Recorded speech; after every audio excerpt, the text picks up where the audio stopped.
প্রিয় দর্শক, আসসালামু আলাইকুম এবং অফুরন্ত শুভকামনা সবার জন্য। স্বাধীনতা অর্জনের 5 বা 6 দশক পর পৃথিবীর কোনো সভ্য দেশে সেই দেশের নাগরিকেরা এই বিভক্তির খেলা খেলে না। কে রাজাকার, কে মুক্তিযুদ্ধের পক্ষের শক্তি, কে মুক্তিযুদ্ধের বিপক্ষের শক্তি, এই ডেঞ্জারাস গেম তারা খেলে না। একটি দেশের নজিরও আপনারা দেখাতে পারবেন না, কেউ পারবেন না, কারণ এমন নজির পৃথিবীতে নেই, শুধু আমার এই প্রিয় দেশ বাংলাদেশ ছাড়া। এই অসভ্যতা পৃথিবীর আর কোনো দেশে নেই, কখনোই ছিল না এবং কখনোই থাকবে না, কারণ এটি অবাস্তব, থাকা সম্ভব নয়। মানুষের কাজ আছে, মানুষের ব্যস্ততা আছে, তাই অন্য দেশের লোকেরা কাজকর্মে ব্যস্ত থাকেন, তাদের এইসব কুচিন্তা করবার সময় থাকে না, তারা এগুলো নিয়ে মাথা ঘামায় না। দেশের সব নাগরিক নাগরিক বলে গণ্য হয়ে থাকেন এবং একই দেশের বাসিন্দা হিসেবে তারা গণ্য হন, শান্তিপূর্ণ সহাবস্থান করেন তারা। এই অসভ্যতা, এই জঘন্য কাজটি এই বাংলাদেশ ছাড়া পৃথিবীর আর কোনো দেশে হতে পারে না, হয়নি কখনো। শেখ হাসিনা তার পুরো আওয়ামী আমলটি, আওয়ামী লীগ, এই বিষয়টিকে সামনে রেখে মুক্তিযুদ্ধ এবং মুক্তিযুদ্ধের চেতনা, এই তাবিজ, এই বড়ি, এই পানি পড়া বিক্রি করে আমাদের শাসন করেছে, শোষণ করেছে 15-16টি বছর। একটি তাবিজ ছিল মুক্তিযুদ্ধ, মুক্তিযুদ্ধের চেতনা। মুক্তিযুদ্ধ একটি মহান ঘটনা, মুক্তিযুদ্ধের চেতনা একটি গ্রেট ফিলিং।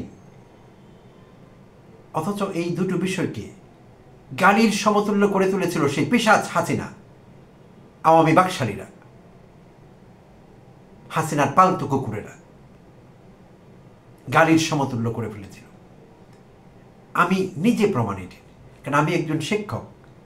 আমি আমার ছাত্রছাত্রীকে মুক্তিযুদ্ধ বিষয়ক কোনো আর্টিকেল, কোনো টপিক, এমনকি বইয়ের পড়া, আমি পড়াতে গেলে তারা বিতৃষ্ণা প্রদর্শন করেছে উচ্চ মাত্রায়। আমি আঁতকে উঠেছি যে এই কেমন কথা, একটি দেশের শিশু কিশোররা মুক্তিযুদ্ধ বিষয়ে পড়তে চায় না, শেখ মুজিবুর রহমান সম্পর্কে জানতে চায় না, তারা প্রত্যাখ্যান করেছে আমার কাছে। আমি যখন পড়াতে শুরু করেছি আমাকে বলেছে, স্যার এগুলো আমরা পড়বো না। আমি জিজ্ঞেস করেছি কেন, তারা আমাকে বলেছে এটা আমরা অনেকবার পড়েছি, অন্য সব সাবজেক্টে পড়েছি।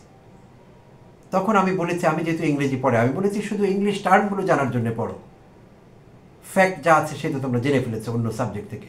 চরম বিতৃষ্ণা নিয়ে তারা সেটি পড়েছে। অবাক হয়েছি আমি, এটি কি করে সম্ভব। তো আওয়ামী বাকশালীরা মুক্তিযুদ্ধ এবং মুক্তিযুদ্ধের চেতনাকে এইভাবে বিতৃষ্ণার কারণ ঘটিয়েছে, মানুষের মধ্যে গালির সমতুল্য করে তুলেছে।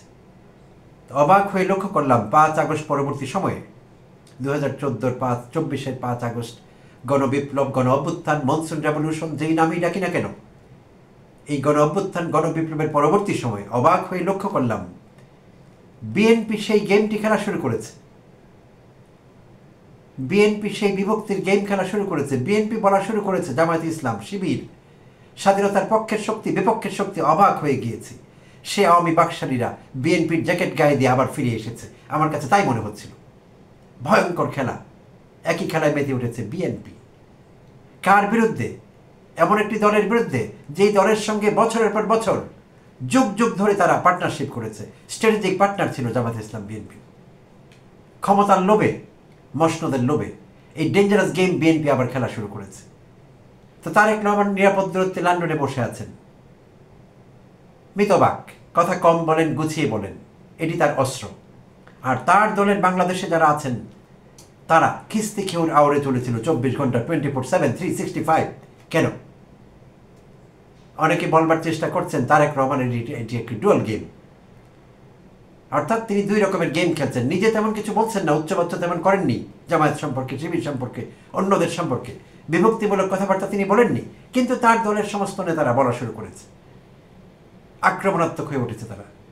তারা পারলে জামায়াত শিবিরকে রাস্তায় ধরে কোপায়, এরকম একটি অবস্থা, যুদ্ধমদেহী একটা অবস্থা। কেন? জামায়াত ইসলাম যদি খারাপ হয়, মুক্তিযুদ্ধ বিরুদ্ধে শক্তি হয়, আগেও ছিল, তাদের সঙ্গে পার্টনারশিপ করার সময় মনে ছিল না? ক্ষমতার লোভে তাদের সঙ্গে তখন পার্টনারশিপ করতে হয়েছিল। লজ্জা করে না বিএনপি? তারেক রহমান চুপ ছিলেন, অথচ তার নেতারা এখানে যুদ্ধমদেহী একটা অবস্থা সৃষ্টি করেছে। তখন অনেকে বলাবলি করেছেন যে তারেক রহমান ইচ্ছে করে এগুলো লাগিয়ে রেখেছে, নিজে কিছু বলবে না কিন্তু অন্যদের দিয়ে বলাবে। শুধু কি তাই, জামায়াত শিবিরের বিরুদ্ধে কি শুধু কথা বলেছে বিএনপি? বিএনপি ডে 1 থেকে অন্তর্বর্তীকালীন সরকারকে অস্থির করে রেখেছে, অভিনয় করেছে বিএনপি। এখানে বিএনপি এক মুখে বলছে সাইকিয়াট্রিক পেশেন্টের মতো, সেই মুড সুইংয়ের মতো, বাইপোলার ডিসঅর্ডারের মতো, বাইপোলার ডিসঅর্ডারের রোগীর মতো এক মুখে বলছে, সকালে বলছে আমরা তো অন্তর্বর্তীকালীন সরকারকে সমর্থন করছি, আমরা তো এই সরকারের পক্ষের লোক, আমরা তো এই সরকারকে ওন করি, আমরা তো বিপ্লবের শক্তি, আমরা তো বিপ্লবের সহায়ক শক্তি। বিকেলে বলছে আপনারা কারা, কিসের সংস্কার, কিসের অন্তর্বর্তীকালীন সরকার, এমন সরকার দুনিয়ার কোথাও আছে নাকি? ভয়ঙ্কর আত্মবিরোধী, স্ববিরোধী, সেলফ কন্ট্রাডিক্টরি গেম খেলেছে বিএনপি দিনের পর দিন, মাসের পর মাস, একটি বছর ধরে। আমি যা বলছি একটি শব্দ বানিয়ে বলছি না, এটি সত্যি কথা। বিএনপির লোকেরাও জানেন, বিএনপির ভেতরে যারা একটু বুদ্ধিমান লোক আছেন, যারা আত্মবিশ্লেষণ করতে পারেন, তারা নিশ্চয়ই বিষয়টি বুঝতে পেরেছেন। তারাও হেসেছেন যে এটি কি করছে আমার দল। সকালে বলছে আপনাদের লোক, এই সরকারকে আমরা অন করি, বিকেলে বলছে আপনারা কারা, হু আর ইউ। বিকেলে বলছে আপনারা বিদেশ থেকে লোক উড়িয়ে এনে তাদের দিয়ে যা খুশি তা বানিয়ে আমাদের দিয়ে সাইন করাবেন, আমাদের দেশে ইমপ্লিমেন্ট করবেন, হবে না। এই মিথ্যাচার বিএনপি থেকে প্রথম শুরু হয়েছিল, এই ভয়ঙ্কর গেমটি বিএনপি প্রথম খেলা শুরু করেছিল। তারা বিদেশ থেকে যেসব এক্সপার্টকে আনা হয়েছে, যেমন আলী রিয়াজকে আনা হয়েছে। আলী রিয়াজ আমেরিকায় ছিলেন, আলী রিয়াজ হাবাতে ছিলেন না, আমেরিকায় অধ্যাপনায় রত ছিলেন, ডিস্টিংগুইশড প্রফেসর তিনি সেখানে। তিনি বাংলাদেশকে সাহায্য করবার জন্য এসেছেন, বাংলাদেশে মন্ত্রিত্ব নেবার জন্য আসেননি। আলী রিয়াজ কখনো বাংলাদেশে মন্ত্রী হবেন না, তার দরকার নেই এসবের। অথচ তাকে বলা হয়েছে, শত্রু বানানো হয়েছে তাকে, তার বিদেশি নাগরিকত্ব, বাংলাদেশের প্রতি তার কোনো মমত্ববোধ নেই, এটা নেই সেটা নেই, সে এখানে কি করছে, তাকে কেন আনা হয়েছে, এই বদমাইশিও বিএনপি করেছে। ইন্ডিয়াতে ইন্ডিয়ানরা বলে NRI, নন রেজিডেন্ট ইন্ডিয়ানস। কোটি কোটি নন রেজিডেন্ট ইন্ডিয়ান আছে ইন্ডিয়ার বাইরে, সারা পৃথিবীতে ছড়িয়ে ছিটিয়ে আছে। হাজার হাজার ক্ষেত্রে, হাজার হাজার জায়গায় ইন্ডিয়ান সরকার, ইন্ডিয়ানরা সেই NRIদের ইন্ডিয়ায় ফিরিয়ে এনে তাদের সার্ভিস নিচ্ছে। তারা নাসায় আছে আমেরিকার, তারা সব জায়গায় আছে। তাদেরকে নিয়ে আসা হচ্ছে যে তুমি এই জায়গাটা তোমার ভালো, তুমি এক্সপার্ট, তুমি ইন্ডিয়াকে সাহায্য করো। তারাও প্রাণ খুলে হাসতে হাসতে এসে নিজের দেশকে, নিজের পিতৃভূমিকে সাহায্য করে দিয়ে আবার ফিরে যাচ্ছে তাদের জায়গায়। ফ্রান্সে, জার্মানিতে, আমেরিকায়, যুক্তরাজ্যে, যার যেখানে জায়গা তারা সেখানে ফিরে যাচ্ছে। কিন্তু NRI হিসেবে এসে ইন্ডিয়াকে সাহায্য করছে। একজন ইন্ডিয়ানও কোনোদিন বলেনি এরা NRI, এরা ইন্ডিয়াতে থাকে না, এদের কেন আনা হয়েছে। কারণ ইন্ডিয়ানদের দেশপ্রেম আছে, এরা আমাদের মতো ভণ্ড না, আমাদের মতো কপট না, নিজের দেশকে ভালোবাসে এরা। আমরা বাসি না, আমরা মিথ্যে কথা বলি, ভালোবাসার অভিনয় করি, প্রিটেন্ড করি। অথচ আমরা এটিকেও উচিরা বানিয়েছি, এটিকেও আমরা একটা ইস্যু বানিয়েছি। বিদেশি এক্সপার্ট এসছে কেন এখানে, তারা কি করছে, তারা কারা, এই দেশেরই লোক। আলী রিয়াজ এখানেই জন্মগ্রহণ করেছেন, এখানেই বেড়ে উঠেছিলেন। তো এইভাবে বিএনপি একের পর এক দ্বিচারিতা, আত্মবিরোধিতা, স্ববিরোধিতা করেছে গত একটি বছর ধরে, তাই দেখছি আমরা। এর মধ্যে বিএনপি নেতা যাদের কথা বলছি, যে পরিস্থিতি অস্থির করছে, সরকারকে অস্থিতিশীল করছে, অন্য দলগুলোর সঙ্গে যুদ্ধবন্দী অবস্থা তৈরি করেছে, তাদের মধ্যে সবচাইতে এগিয়ে। এর আগে তাদের নিয়ে অনেক কন্টেন্ট বানিয়েছি সব নেতাদের নামে।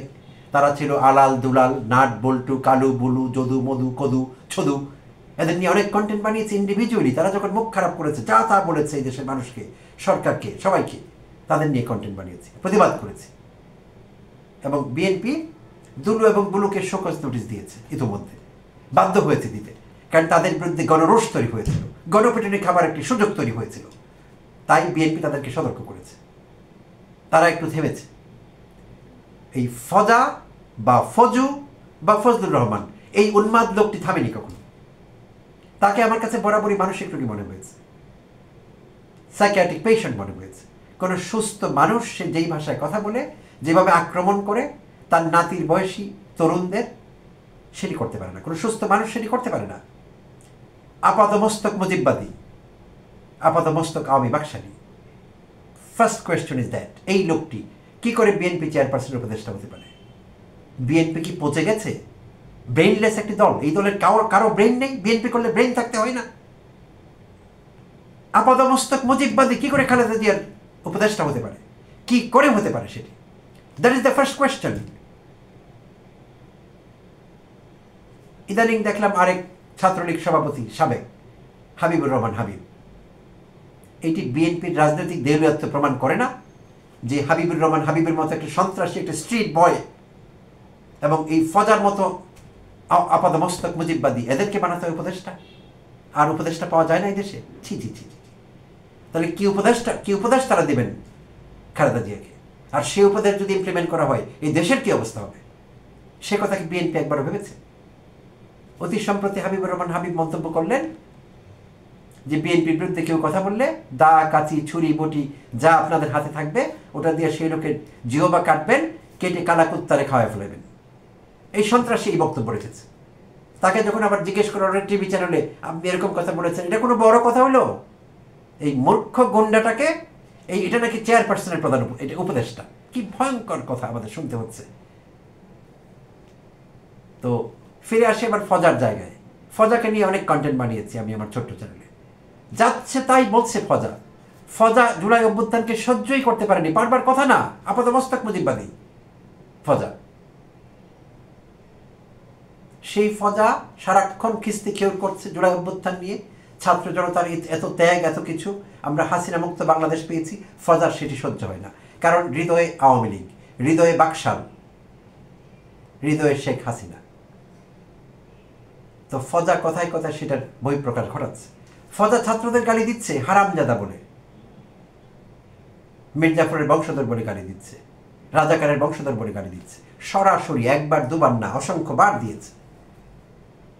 তো রিসেন্টলি সব লিমিট ক্রস করে একটি টিভি চ্যানেলে টক শোতে ফজা কিছু মন্তব্য করলেন, যেটিকে কেন্দ্র করে আজ ঢাকা শহর উত্তাল, সারা বাংলাদেশ উত্তাল। আসলে শাহবাগে রাজু ভাস্কর্যের এখানে তার ছবি লাগিয়ে সেখানে জুতো পেটা করা হচ্ছে, ফজাকে জুতো দিয়ে মারা হচ্ছে, থুতু ফেলছে লোকেরা ফজার ছবিতে।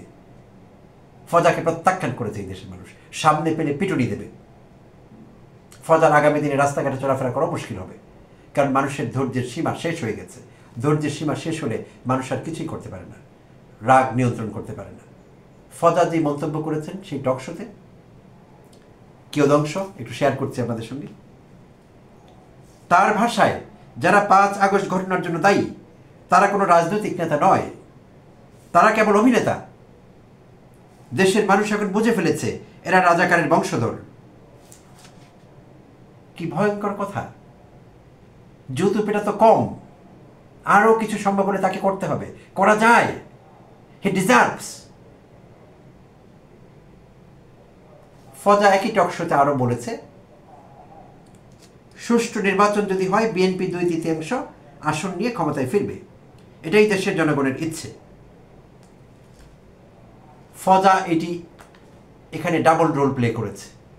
ফজা একটু আগে যে গাড়ি দিয়েছে ছাত্র জনতাকে, এই গাড়ি দিয়ে বিএনপিকে অ্যান্টাগোনাইজ করেছে অন্য দলগুলোর বিপরীতে।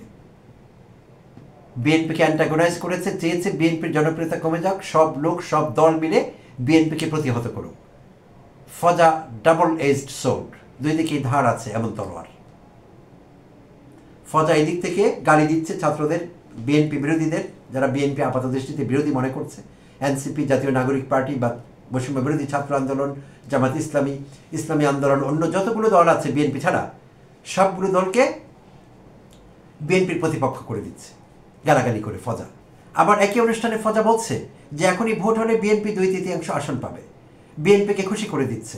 ব্রেনলেস বিএনপি বুঝতে পারছে না যে এই ফজা ডাবল এজড সোর্ড, দ্বিমুখী ধার বিশিষ্ট তলোয়ার। ফজাকে বহু আগে নিক্ষেপ করা দরকার ছিল, বহিষ্কার করা দরকার ছিল, বিএনপি করেনি। বিএনপি ভুল করেছে। এটি বিএনপি নিজের সর্বনাশ করছে। ফজার মুখ যতদিন খোলা থাকবে, যতক্ষণ খোলা থাকবে, বিএনপির ভোট বাক্সে লাথি পড়তে থাকবে, আস্তে আস্তে পড়তেই থাকবে, এবং সেই লাথির আওয়াজ ক্রমশ সশব্দ হবে, বাড়তে থাকবে। তাই যারা বেশি মুখ খুলবে বিএনপির উচিত হবে দলের স্বার্থ রক্ষায়, দলের অস্তিত্ব রক্ষায় তাদেরকে বন্ধ করে দেওয়া, গ্যাগ করে দেওয়া, স্কচ টেপ মেরে দেওয়া তাদের মুখে, যদি নিজের ভালো চায়, দলের ভালো চায়। তো অবশেষে ফজা বিষয়ক প্রতিক্রিয়া যখন খুব বেড়ে গিয়েছে, বিএনপি আর কুল সামলাতে পারেনি, তাল সামলাতে পারেনি, নিয়ন্ত্রণ করতে পারেনি, বুঝতে পেরেছে যে এখন জনগণ রাস্তায় নেমে আসবে। জুলাই অভ্যুত্থানে যেমন আমরা অভিভাবকেরা ছাত্র জনতার জন্য, ছাত্রদের জন্য, তরুণদের জন্য আমরা অভিভাবকেরা রাস্তায় নেমেছিলাম, আমরা শিক্ষকেরা রাস্তায় নেমেছিলাম, ঠিক আবার আমরা রাস্তায় নেমে আসবো। বিএনপি বুঝতে পেরেছে, বুঝতে পেরে অবশেষে তারা একটি শোকজ নোটিশ ইস্যু করেছে, ফজাকে 24 ঘন্টার সময় দিয়েছে। 24 ঘন্টার মধ্যে শোকজ নোটিশ উত্তর দিতে বলা হয়েছে সেটি। তো আমি নোটিশটি পড়েছি, ইন কেস আপনারা যদি কেউ মিস করে থাকেন আমি একটু দেখছি কি আছে ওখানে।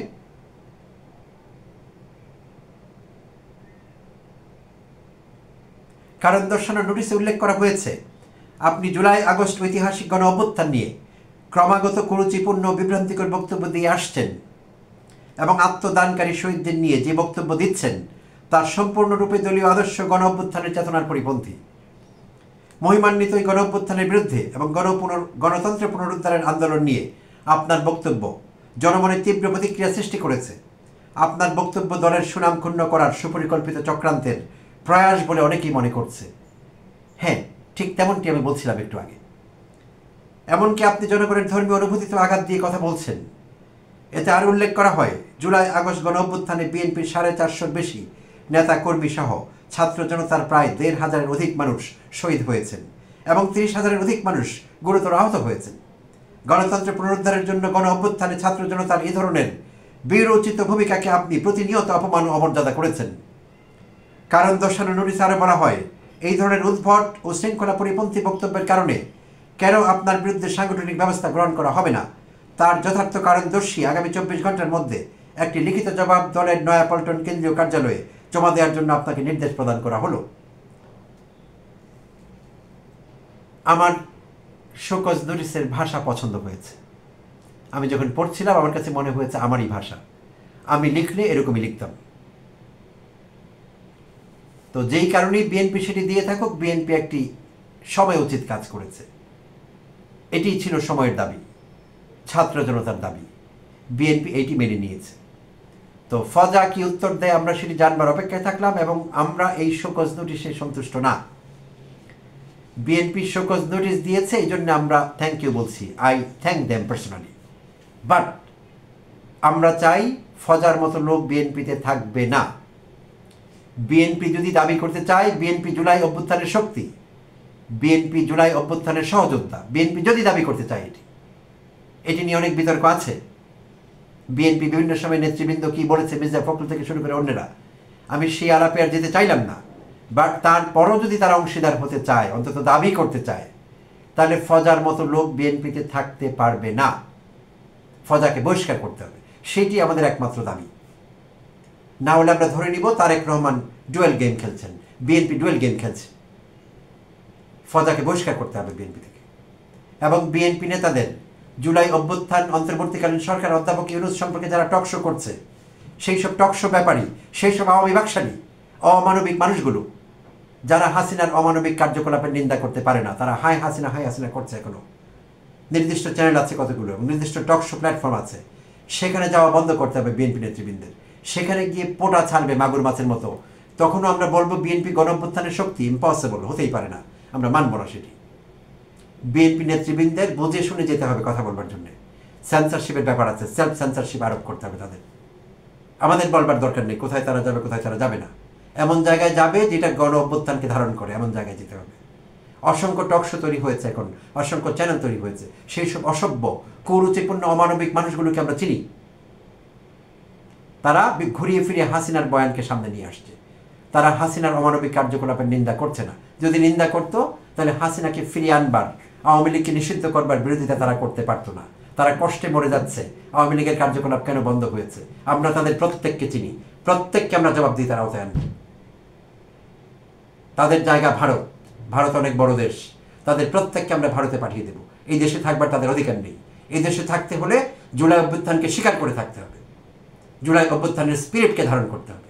এটি মানবিক, এর চাইতে মানবিক আর কিচ্ছু নেই। ধন্যবাদ সবাইকে, ভালো থাকবেন।